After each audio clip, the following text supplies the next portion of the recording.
Un campus au ralenti. Covid oblige, seuls quelques étudiants sont présents sur le site. Le temps semble suspendu, sauf dans ce bâtiment. Ici, les activités sont intenses. Nous sommes dans un studio d'enregistrement pour des cours en ligne ouverts à tous. On les appelle des MOOC, pour Massive Open Online Courses. Pierre donne quelques conseils à ce doctorant qui s'apprête à donner un cours d'histoire de la Belgique.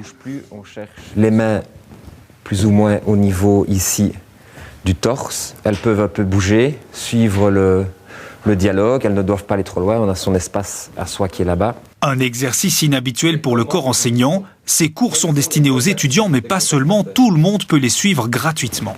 Ça tourne. Et avec la crise, la demande a explosé. L'université a répondu en proposant 15 modules de cours supplémentaires. Voilà, encore, voilà, c'est parfait. Ces 15 MOOC-là ont pu être lancés tous en même temps pendant la crise du coronavirus, afin qu'un maximum de personnes puissent en profiter. Et on a eu, grosso modo, un pic de 40 000 apprenants supplémentaires à ce que l'on a habituellement sur la même durée. Une audience 2 fois plus élevée qu'attendue pour ce type de cours en ligne. Sur ce banc de montage vidéo, voici à quoi ressemble une remise à niveau en chimie.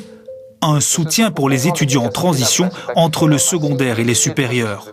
On est bien loin des leçons traditionnelles données en amphithéâtre.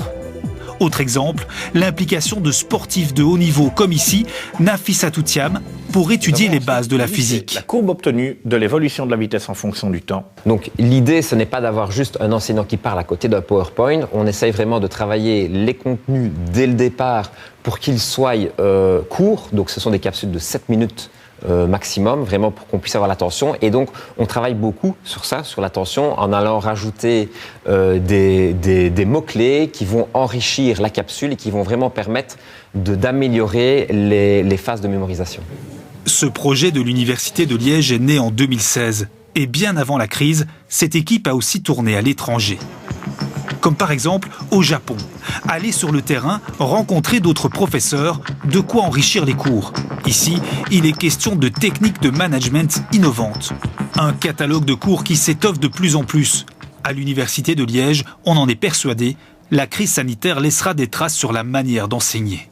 Il y aura forcément un avant et un après. Je pense qu'on va de toute façon réfléchir à l'avenir, à comment enseigner, à comment diffuser le savoir. Et je pense que ce sont des outils qui pourront être utilisés à très bon escient dans cette réflexion.